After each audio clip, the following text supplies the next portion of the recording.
Capítulo 41. 2 anos se passaram. Um dia, o rei do Egito sonhou que estava de pé na beira do rio Nilo. De repente, saíram do rio 7 vacas bonitas e gordas, que começaram a comer o capim da beira do rio. Logo em seguida, saíram do rio outras 7 vacas, feias e magras, que foram ficar perto das primeiras vacas na beira do rio. E as vacas feias e magras engoliram as bonitas e gordas. Aí o rei acordou, mas tornou a dormir e teve outro sonho. Desta vez ele viu 7 espigas de trigo que saíam de um mesmo pé. Elas eram boas e cheias de grãos. Depois saíram 7 espigas secas e queimadas pelo vento quente do deserto.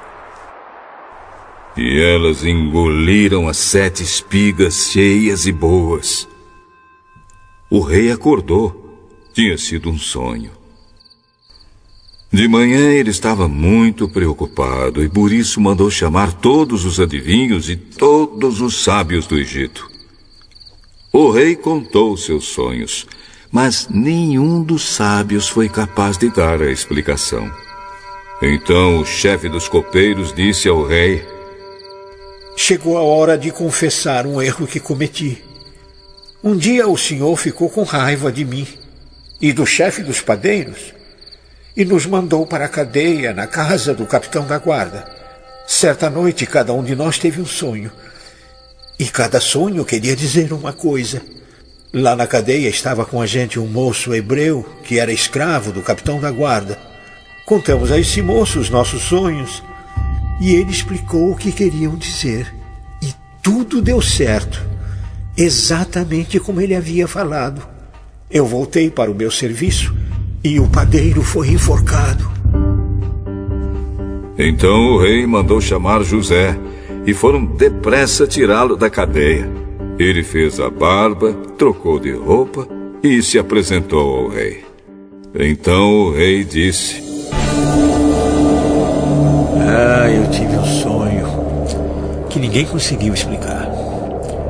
Ouvi dizer que você é capaz de explicar sonhos. Isso não depende de mim. É Deus quem vai dar uma resposta para o bem do senhor, ó rei. Sonhei que estava de pé na beira do rio Nilo. De repente saíram do rio 7 vacas bonitas e gordas que começaram a comer o capim da beira do rio. Depois saíram do rio outras 7 vacas, mas estas eram feias e magras. Ora, em toda a minha vida eu nunca vi no Egito vacas tão feias como aquelas. E as vacas feias e magras engoliram as bonitas e gordas. Mas nem dava para notar isso, pois elas continuavam tão feias como antes. Então eu acordei. Depois tive outro sonho. Eu vi 7 espigas de trigo boas e cheias de grãos, as quais saíam de um mesmo pé. Depois saíram 7 espigas secas e queimadas pelo vento quente do deserto. E elas engoliram as 7 espigas cheias e boas. E eu contei os sonhos aos adivinhos, mas nenhum deles foi capaz de explicá-los.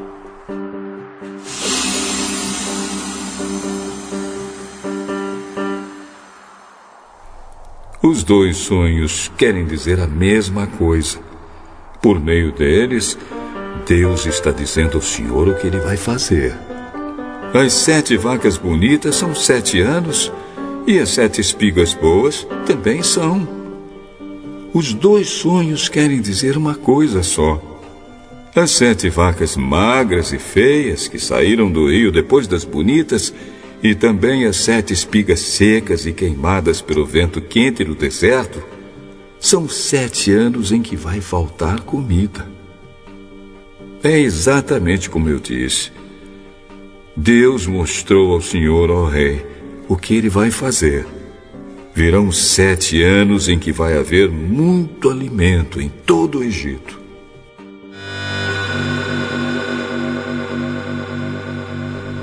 Depois virão 7 anos de fome. E a fome será tão terrível que ninguém se lembrará do tempo em que houve muito alimento no Egito.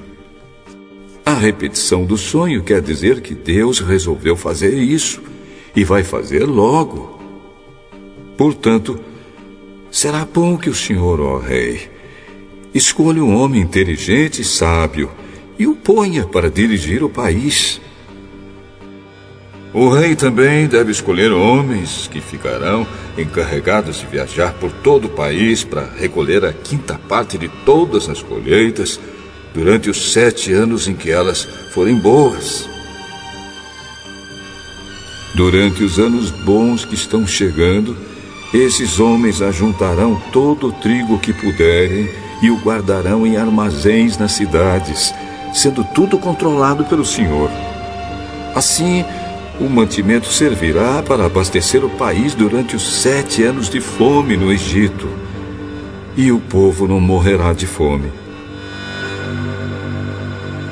O conselho de José agradou ao rei e aos seus funcionários. E o rei disse a eles: Não poderíamos achar ninguém melhor para dirigir o país do que José, um homem em quem está o Espírito de Deus. Deus lhe mostrou tudo isso, e assim está claro que não há ninguém que tenha mais capacidade e sabedoria do que você, José. Você vai ficar encarregado no meu palácio, e todo o meu povo obedecerá às suas ordens. Só eu terei mais autoridade do que você, pois sou o rei. Neste momento, eu o ponho como governador de todo o Egito. Então o rei tirou do dedo seu anel sinete e o colocou no dedo de José. Em seguida, mandou que o vestissem com roupas de linho fino e pôs uma corrente de ouro no pescoço dele. Depois fez com que José subisse no carro reservado para a maior autoridade do Egito, abaixo do rei, e mandou que os seus homens fossem na frente dele gritando: Abram caminho! Assim, José foi posto como governador de todo o Egito. O rei disse a José: Eu sou o rei, mas sem a sua licença, ninguém poderá fazer nada em toda a terra do Egito. O rei pôs em José o nome de Zafenate-Paneia e lhe deu como esposa Azenate, filha de Potífera, que era sacerdote da cidade de Heliópolis. José tinha 30 anos quando entrou para o serviço do rei do Egito. Ele saiu da presença do rei e viajou por todo o Egito. Durante os 7 anos de fartura, a terra produziu cereais em grande quantidade.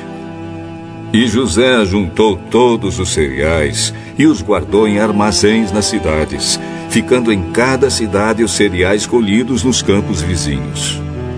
José ajuntou tanto mantimento que desistiu de pesar, pois não dava mais. Parecia a areia da praia do mar. Antes de começarem os anos de fome, José teve 2 filhos com sua mulher, Azenate. Pôs no primeiro o nome de Manassés e explicou assim: Deus me fez esquecer todos os meus sofrimentos e toda a família do meu pai. No segundo filho, pôs o nome de Efraim e disse: Deus me deu filhos no país onde tenho sofrido. Então acabaram-se os 7 anos de fartura no Egito. E, como José tinha dito, começaram os 7 anos de fome. Nos outros países o povo passava fome, mas em todo o Egito havia o que comer. Quando os egípcios começaram a passar fome, foram pedir alimentos ao rei. Vão falar com José. e façam o que ele disser. Quando a fome aumentou no país inteiro, José abriu todos os armazéns e começou a vender cereais aos egípcios. E de todos os países vinha gente ao Egito para comprar cereais de José, pois no mundo inteiro havia uma grande falta de alimentos.